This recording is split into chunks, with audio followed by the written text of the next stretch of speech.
मशहूर जर्नलिस्ट और लेखक रामकमल मुखर्जी अब बन गए फिल्म प्रोड्यूसर और बतौर निर्माता उनका पहला सीरियल जी टीवी पर 6 फरवरी से शाम को 6:30 बजे आ रहा है, जिसका नाम है बिन कुछ कहे। तो क्या खास है इस सीरियल में, जानते हैं रामकमल मुखर्जी से। ये एक फाइनेट सीरीज़ है और ये जी की तरफ से हमारा एक नया कोशिश बोल सकते हैं।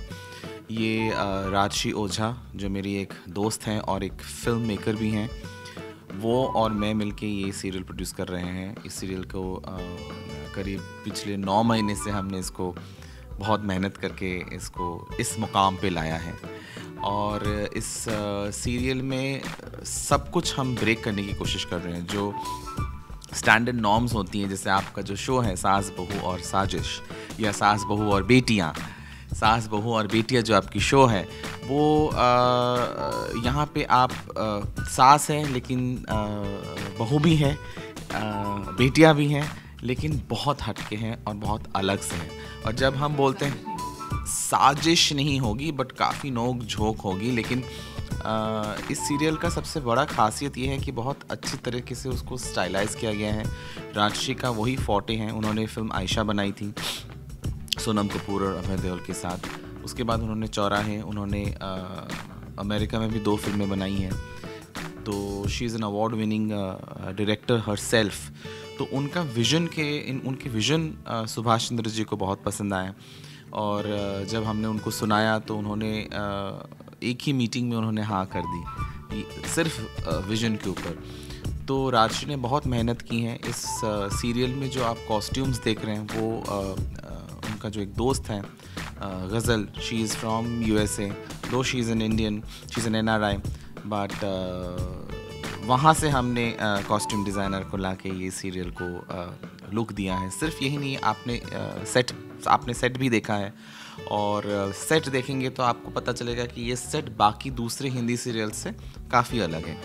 हालांकि ये जयपुर में सेट है, सेट मतलब जयपुर में ये स्थित है। ये कहानी जयपुर इसीलिए है कि यहाँ पे सुभाष चंद्र जी ने एक बहुत ही अच्छा स्टूडियो ओपन किया है और वो चाहते थे कि बॉम्बे से लोग यहाँ आके इसके जो सुविधा है वो उपलब्ध करें।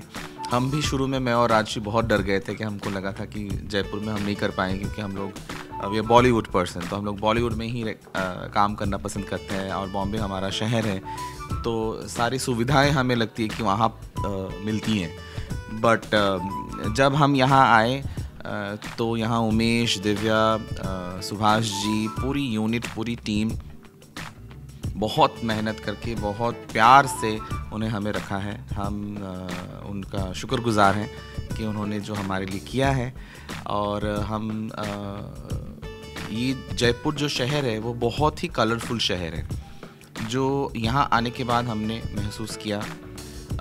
सिर्फ सेट नहीं, हमने सेट के बाहर भी काफ़ी शूटिंग की है। जो स्पेशल सीक्वेंसेस होते हैं वो हमने कभी हवा महल यूज़ किया है, तो कभी वाटर रियल लोकेशन में जो पद्मिनी पैलेस बोलते हैं या वाटर पैलेस बोलते हैं, तो वाटर पैलेस को यूज़ किया है। ये जो सीरियल है जो हम बिन कुछ कहें, ये हमने काफ़ी रियल लोकेशन पे भी शूटिंग करने की कोशिश की है। हालांकि जो कहानी है वो घर में स्थित है और घर के अंदर एक कैंटीन है जो आपने ऑलरेडी देखा है, कोहली कैंटीन। तो the story revolves around the Kohli family, तो ज़्यादातर हम घर देखेंगे और इसीलिए घर को बहुत खूबसूरत से हमने सजाया है ताकि बोरियत ना आए लोगों को जब वो देखें।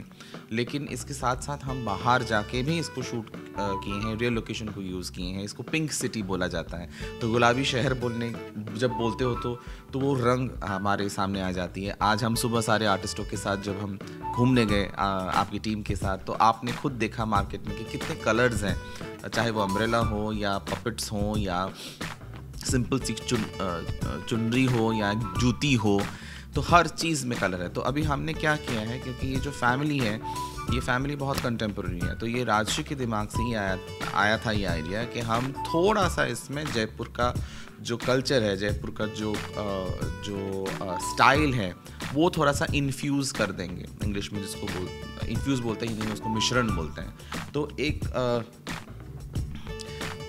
एक एस्थेटिक मिश्रण हुआ है इस सीरियल में।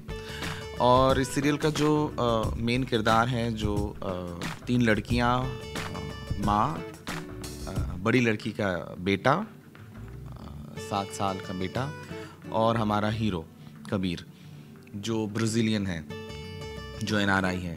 So it is a very unusual setup also. अगर सेटअप भी आप देखने जाओगे तो आप देखोगे कि पहली बार शायद सिंगल मॉम स्क्रीन पे आएंगी जो आभा का किरदार है। इसके बाद आप देखोगे जो तो रिया का जो कैरेक्टर है वो बहुत ही अनयूजुअल है। वो एक रॉकस्टार बनना चाहती हैं, लेकिन वो थोड़ी अपने ही ख्वाब में, अपने ही मंजिल को पाने की तलाश में खुद खोई हुई हैं। तो खुद को ढूंढ रही हैं रिया, और खुद को ढूंढने के जो जर्नी है, जो वो खुद ढूंढने की कोशिश कर रही है, प्रयास कर रही है, उसमें ही वो अपने मोहब्बत को पाने की कोशिश करती है। इसके बाद हम आते हैं हमारी हीरोइन जो है मायरा। वो सबसे प्रिटी हैं और सबको बांधे रखती हैं, सैक्रिफाइस बहुत ज़्यादा करती हैं। वो खुद एक जर्नलिस्ट बनना चाहती हैं ज़िंदगी में। तो ये जो पॉइंट है, ये बहुत लोग मुझे पूछते हैं कि ये जर्नलिस्ट का जो आपका हीरो और हीरोइन दोनों ही जर्नलिस्ट है, वो क्या इसलिए है कि आप खुद एक जर्नलिस्ट रहे हैं 20 साल, और 20 साल के बाद जब आप फर्स्ट टाइम प्रोड्यूसर बन रहे हैं तो आपने ये जर्नलिस्ट आपने खुद डाला है कि नहीं? ऐसे कुछ हद तक ये सही है, क्योंकि जब हम सोच रहे थे कि क्या प्रोफेशन दिया जाए हमारे हीरो और हीरोइन को, 2-3 चीज़ें हमारे सामने उभर के आई। उसमें से मैंने खुद राजश्री को जर्नलिस्ट सजेस्ट किया। फिर वो मेरे और देखी और मुस्कुराई, बोली कि मुझे मालूम था कि तुम यही बोलोगे। तो मुझे ये नहीं मालूम था कि वो एक्सेप्ट करेंगे कि नहीं करेंगे। बाद में जब फाइनल स्टोरी हुआ तो मैंने देखा कि राजश्री ने वो सजेशन एक्सेप्ट किया, और हीरो और हीरोइन दोनों ही पत्रकार हैं इस सीरियल में।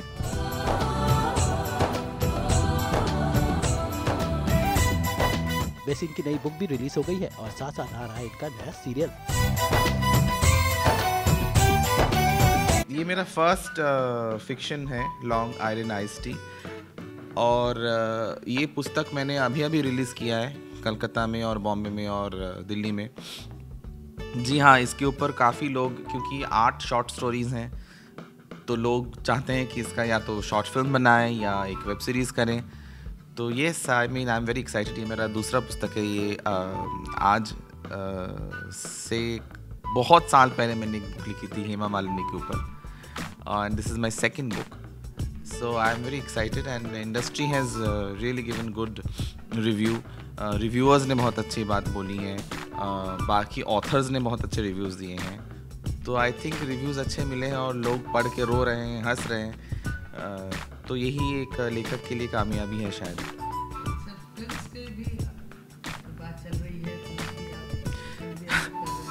जी हाँ, ये मैं एक्चुअली 2 फिल्मों की कोशिश जारी है, एक हिंदी और एक बांग्ला। तो जो बांग्ला फिल्म है वो शायद मैं राजश्री के साथ ही करूं, क्योंकि ये काफ़ी सालों से हम सोच रहे हैं कि एक साथ कुछ काम करने का। तो फर्स्ट उन्होंने मुझे प्रोड्यूसर बनाया अपने सीरियल में, तो अब मैं चाहता हूं कि मैं उनके साथ एक काम करूं जहां वो डायरेक्टर, क्योंकि मुझे लगता है कि वो हमारे इंडिया में जितने भी सारे वुमेन डायरेक्टर हैं उनमें से राजश्री ओझा इज़ रियली टैलेंटेड, और मैं उनके साथ काम करना चाहता हूँ। तो ये एक बांग्ला फिल्म है जो हम करना चाहते हैं उनके साथ, और एक हिंदी फिल्म भी है जो अभी तक मैं तभी तक नहीं बोलूँगा जब तक ये फिल्म रैप अप नहीं हो जाती है, ख़त्म नहीं हो जाती, but movie is already in the pipeline और वो शूटिंग शुरू हो चुकी है। तो जल्द से जल्द आपको खबर मिलेगी।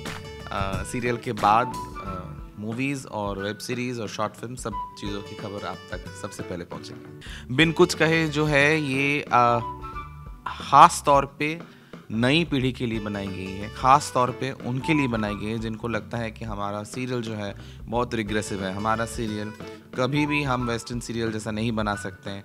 हम नेटफ्लिक्स अमेज़ॉन में जाके पसंद करते हैं गेम्स ऑफ थ्रोन देखना या डिफरेंट सिटकॉम्स देखना। तो शायद ये कहीं एक नींव है जो हम कुछ नया करने की कोशिश कर रहे हैं। हम रिग्रेसिव सीरियल नहीं है, ये बहुत ही light hearted good relationship based serial है।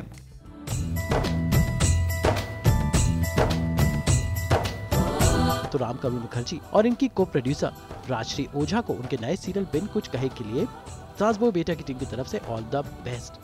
आज तक ब्यूरो।